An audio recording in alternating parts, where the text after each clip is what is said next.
আওয়ামী লীগ নিয়ে আলোচনা থামছে না, সমালোচনা থামছে না, পক্ষে এবং বিপক্ষে। আলোচনা চলছে শেখ হাসিনাকে নিয়ে। পক্ষে বিপক্ষে, তার আসা যাওয়া, তার বেঁচে থাকা, তার মরে যাওয়া, তার ক্ষমতা ফিরে পাওয়া ইত্যাদি প্রায় সব বিষয়গুলো নিয়ে আলোচনা হচ্ছে। তার বিচার নিয়ে, ভারতীয়দের অবস্থান নিয়ে প্রায় প্রতিদিনই আমাদের সামাজিক মাধ্যম, গণমাধ্যমে শেখ হাসিনাকে আসতেই হবে। আবার অন্যদিকে শেখ হাসিনা তিনি নিজেও নানা অছিলায়, নানা কৌশলে আলোচনায় আছেন।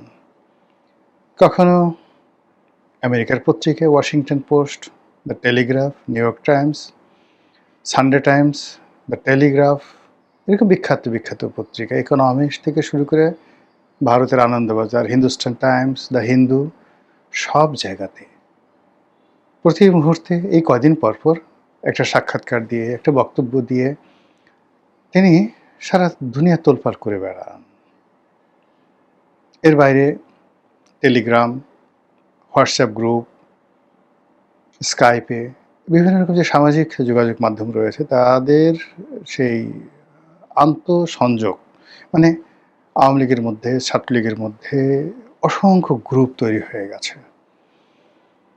এরা ডেইলি হাজার হাজার মিটিং করে, অসংখ্য গ্রুপ। এদের কাজ হলো কথা বলা। তো সেই কথা বলায় তারা নিজেরা নিজেরা কথা বলছে, দেশের সাথে দেশের বাইরের কথা হচ্ছে, এলাকার টু এলাকা কথা হচ্ছে, Patuakhali to Patuakhali, Patuakhali to Barishal, Patuakhali to Delhi, Patuakhali to যাকে বলা হয় London, London to America, America জয়ের সাথে কুড়িগ্রাম, নীলফামারী, মানে হাজার হাজার বক্তব্য হচ্ছে। এবং এই কারণে কি হচ্ছে যে উইদিন দ্য আওয়ামী লীগ, যেভাবে জামাত এই 2014 সন থেকে তাদের নিজেদের মধ্যে একটা আন্তঃযোগাযোগ তারা চালাচ্ছিল, ঠিক একই প্রক্রিয়াতে with more effective, with more professionalism, as well as যেটাকে বলা হয় আরও কৌশলী হয়ে, ট্যাক্টফুল হয়ে, ডিপ্লোম্যাটিক্যালি আওয়ামী লীগ নিজেদেরকে চাঙ্গা রাখছে, উষ্ণ রাখছে।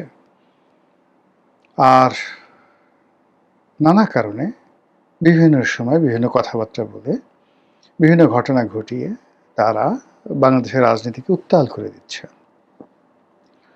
তো এই যে ছাত্রলীগকে নিয়ে আলোচনা, আওয়ামী লীগকে নিয়ে আলোচনা, শেখ হাসিনাকে নিয়ে আলোচনা, এগুলো না হয় মেনে নেওয়া গেল, কিন্তু সাম্প্রতিক সময় তার ভ্যানিটি ব্যাগ নিয়ে যে আলোচনা শুরু হয়েছে, এটা মানে কি বলবো, অনেক বড় বড় রাজনীতিবিদদের জন্য এটা রীতিমতো একটা চপেটাঘাত। যেখানে রাজনীতিবিদরা স্লোগান দিতে দিতে, মিছিল করতে করতে, দৌড়াতে দৌড়াতে, নাচতে নাচতে রক্তবমি করে দিচ্ছে, অথচ তাদেরকে নিয়ে কোনো আলোচনা হচ্ছে না।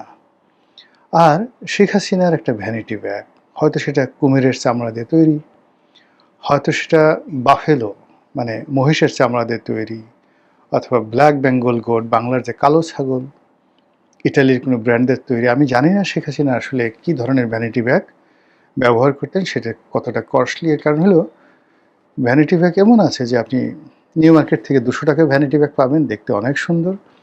আবার ঠিক একই, মানে তার সে অত অত সুন্দরও না, নিউ মার্কেট 200 টাকার ব্যাগের মতো সুন্দর নয়, কিন্তু খুব ভালো ব্র্যান্ডের, ইউরোপের ভালো ব্র্যান্ডের। তো এরকম যে সকল ওয়ার্ল্ড ফেমাস ভালো ব্র্যান্ড রয়েছে, এরকম এক একটা ভ্যানিটি ব্যাগের দাম 2 কোটি 4 কোটি টাকা পর্যন্ত আছে। আর তার সঙ্গে যদি হীরামণি মুক্তা জহরত চুনি পান্না যুক্ত হয়, তাহলে কয়েকশো কোটি টাকা একটা ভ্যানিটি ব্যাগের মূল্য হতে পারে। তো শেখ হাসিনার ভ্যানিটি ব্যাগটা আসলে কেমন ছিল এটা আমরা জানি না, কিন্তু সেই ভ্যানিটি ব্যাগের মধ্যে 3 পৃষ্ঠার একটি পদত্যাগপত্র ছিল। সেই পদত্যাগপত্র নিয়ে এবং তার ভ্যানিটি ব্যাগ নিয়ে এখন যে আলোচনা হচ্ছে, এই আলোচনা বাংলাদেশের বড় বড় রাজনীতিবিদ, বড় বড় রাজনৈতিক দলকে নিয়ে আলোচনা হচ্ছে না। ফলে ভ্যানিটি ব্যাগ ভার্সেস রাজনীতিবিদ, আর এই যে ভ্যানিটি ব্যাগের যে গুরুত্ব, এটি বাড়িয়ে দিয়েছেন বাংলাদেশের একজন প্রথিতযশা সাংবাদিক, মানবজমিন সম্পাদক জনাব মতিউর রহমান চৌধুরী। মতি ভাইয়ের সঙ্গে আমার ব্যক্তিগত সম্পর্ক দীর্ঘদিনের। এবং সম্পর্কটা ভালো, খুবই ভালো সম্পর্ক।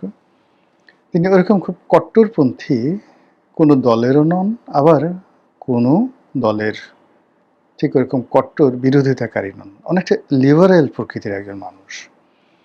সবার সঙ্গে তিনি সম্পর্ক রক্ষা করতে চান, এটা আমি বুঝতে পারি। কারোর সঙ্গে তিনি শত্রুতা আসলে করতে চান না। ওয়েল বিহেভড, ওয়েল ম্যানার্ড, যাকে বলা হয় মাইল্ড। অভিমান তার আছে, কষ্ট তার আছে। তো যখন কষ্ট পান, অভিমান হয়, ওটা ইন্টেলেকচুয়াল লেভেলে তিনি দু কলম লিখেন। তিনি ছাড়া, তার আল্লাহ ছাড়া তার ওই কলমের মার প্যাঁচ কেউ বুঝতে পারে না, কিন্তু যার উদ্দেশ্যে লেখেন তার 12টা বেজে যায়। তার যে ক্ষুরধার লেখনী, এরশাদের বিরুদ্ধে সেই যে লেখা তিনি লিখেছেন, দুর্নীতিবাজদের উল্লাস নৃত্য। এক যে খবরের কাগজ নামক একটা সাপ্তাহিক পত্রিকায় লেখা ছাপা হওয়ার পর এরশাদ পাগল হয়ে গিয়েছিলেন। তার বিরুদ্ধে রীতিমতো হুলিয়া জারি করা হয়েছিল। তারপর যখন তিনি ইত্তেফাকে ছিলেন, তিনি বিশেষ প্রতিবেদক ছিলেন, স্পেশাল করেসপন্ডেন্ট ছিলেন, ডিপ্লোম্যাটিক করেসপন্ডেন্ট ছিলেন, কূটনৈতিক প্রতিবেদক ছিলেন। তারপর কূটনৈতিক প্রতিবেদক হওয়া সত্ত্বেও স্পোর্টসের ব্যাপারে তার ভীষণ রকম দুর্বলতা। তিনি ইত্তেফাকের হয়ে বিশ্বকাপ,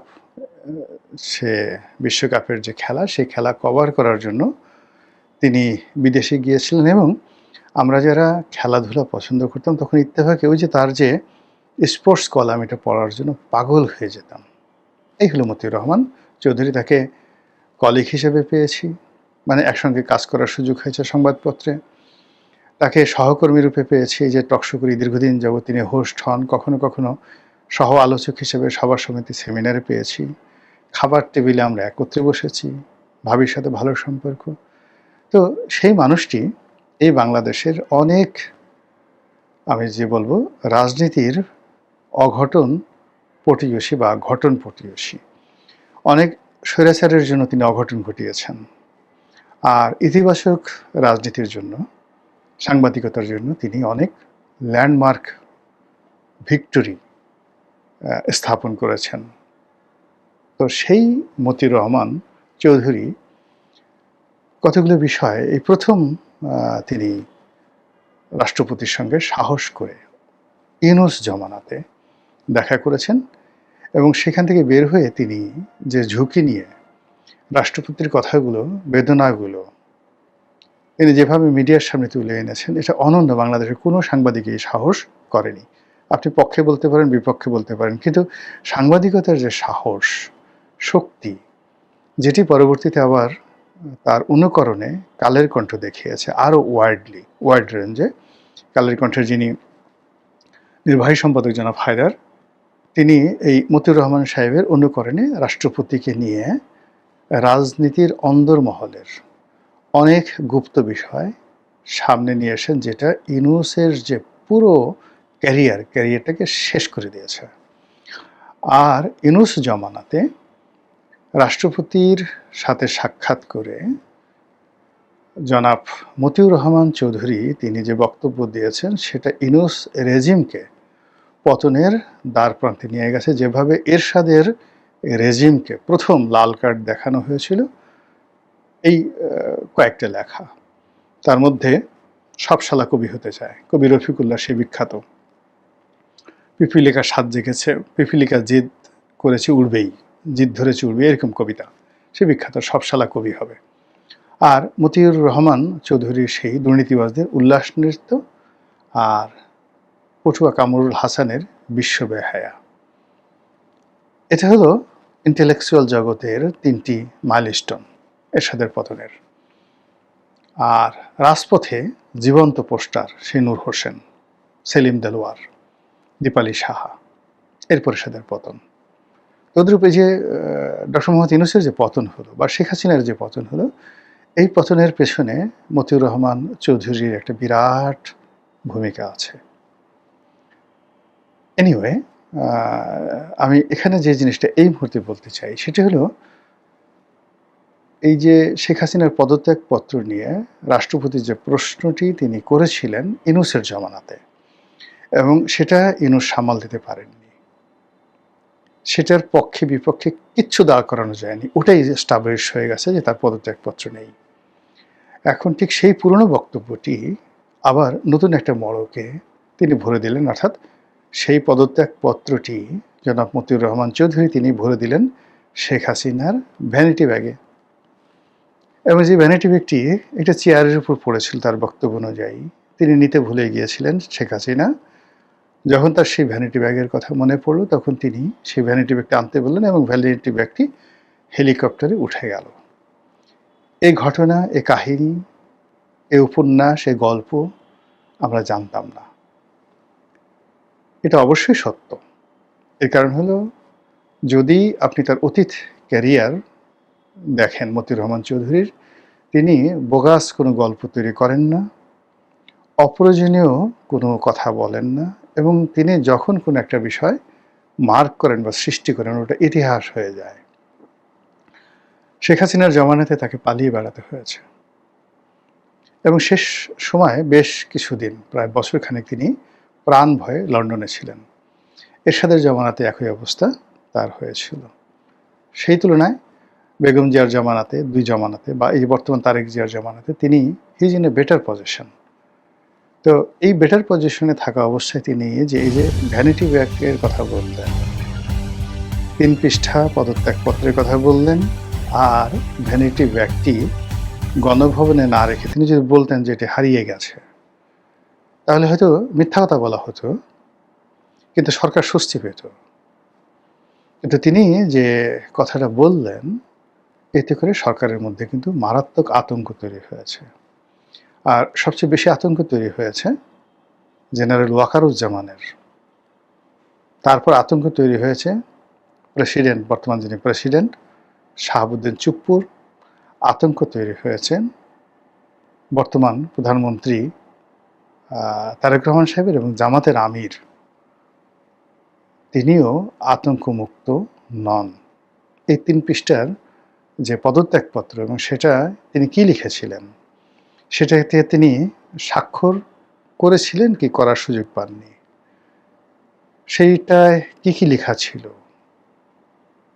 তারপরে যেভাবে সেটা টাইপ হয়েছে না, তিনি নিজের হাতে লিখেছেন যেটা টাইপ হওয়ার কথা, এবং এই সকল কথা মতিউর রহমান চৌধুরী বলেছেন নির্ভরযোগ্য সূত্র। অর্থাৎ ওখানে যে সকল গোয়েন্দা সংস্থার কর্মকর্তা আছেন, আপনারা জানেন যে বড় বড় সাংবাদিক, তাদের সবার সঙ্গে এনএসআই, ডিজিএফআই এদের একটা খুব ভালো সম্পর্ক থাকে।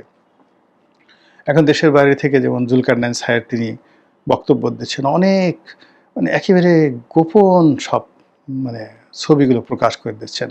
পিনাকি তার বেডরুমে কি করছে, পিনাকি লন্ডনে গিয়ে তার কোন বন্ধুর বাসায় গিয়ে কোলবালিশ নিয়ে কিভাবে শুয়ে আছেন, সেই সমস্ত ছবি, বা তিনি তুরস্কেতে কার সাথে বৈঠক করতে যাচ্ছেন, সে সকল ছবি পেছন দিক থেকে কি করে জুলকারনাইন সাহেব তুলে ফেলেন। নিঃসন্দেহে তার একটা কানেক্টিভিটি আছে। তো জুলকারনাইন সাহের বয়সে মতি ভাইয়ের ছেলের বয়সী, আমাদেরও অনেক ছোট বয়সে, জুলকারনাইন সাহের একেবারে ছোট বয়সী। সেটা সাহের দেখে মনে হয় যেন চুল দাড়ি পেয়ে গেছে, কিন্তু আপনি ওর আগে ও যখন আর্মিতে ছিল তখন দেখলেই বুঝতে পারবেন। তো সেই জুলকারনাইন সাহের যদি কানেক্টিভিটি এই পর্যায়ে হয়, social connectivity, the international connectivity, তারপর তার যে ডিপ্লোম্যাটিক কানেক্টিভিটি, গোয়েন্দা কানেক্টিভিটি, সেক্ষেত্রে মতিউর রহমান চৌধুরীর কানেক্টিভিটি কোন পর্যায়ে এবং কতটা অথেন্টিক হতে পারে।